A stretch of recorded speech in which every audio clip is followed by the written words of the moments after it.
with this pen, I can write something wonderful. I can maybe write a novel like Harry Potter, which is going to make me rich for the rest of my life.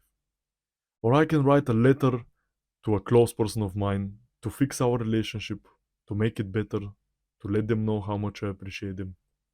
But this same pen I can use to literally stab somebody to death. When I first started self improvement, I was an unhappy person. I was looking for the answers how to be happy. And when I found self improvement, I clinched onto it. I thought I finally found the answer for my own happiness. And it lies in self improvement.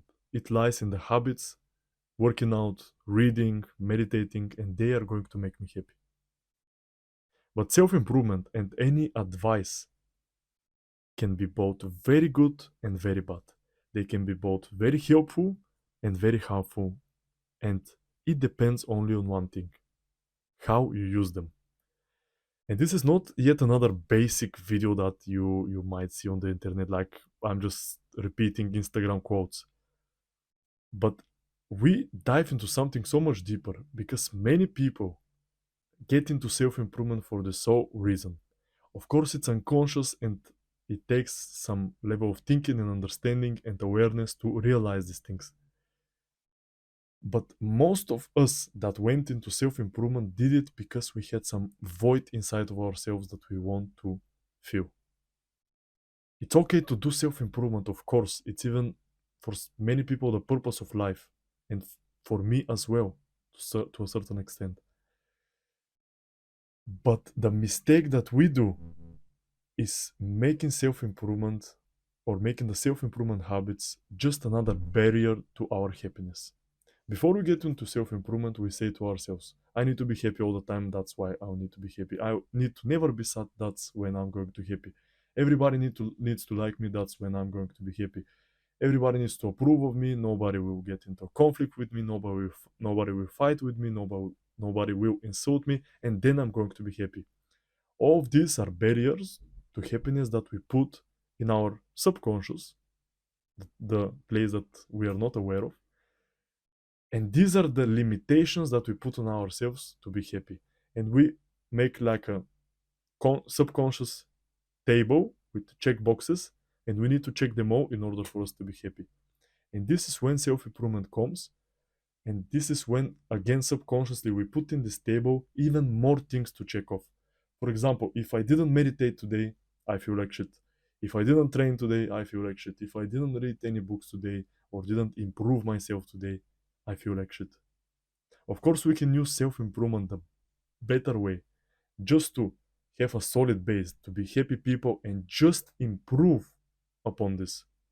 But instead, subconsciously, again, I repeat, we put barriers to ourselves. Oh, if I didn't take my supplements, I feel like shit. If I didn't hustle today, I feel like shit. If I didn't work on my business, I feel like shit. If I ate one sugar bar, I feel like shit. Instead of the reverse, I feel good and I want to improve my character. And that's it. But subconsciously, we do this. And you may realize this for yourself when you didn't do a certain habit that you're supposed to do. Do you feel good about yourself or do you start punishing yourself? Because this is what most of the guys on self improvement feel like. This is what most of the guys on self improvement base their new value and new happiness on their habits, on what they do. And what happens, guys? This is a question that I commonly ask everybody. What would happen if you didn't train today? What would happen if you didn't journal today? What would happen if you got injured and you cannot exercise anymore? What would happen if you couldn't meditate today because it was very noisy at your house? Would you still feel good? Would you still feel happy? Or these are the new barriers that you put on yourself? Then you get into finance, for example, and you put another barrier. If I'm not rich, then I'm not going to be happy. Then you get into, let's say, red pill or women or game or whatever you want to call it, and you start to put this as limitations. Oh, if I don't get any girls, then I'm not going to be happy. If I don't have a girlfriend, then I'm not going to be happy. But this is quite the reverse of how it should be.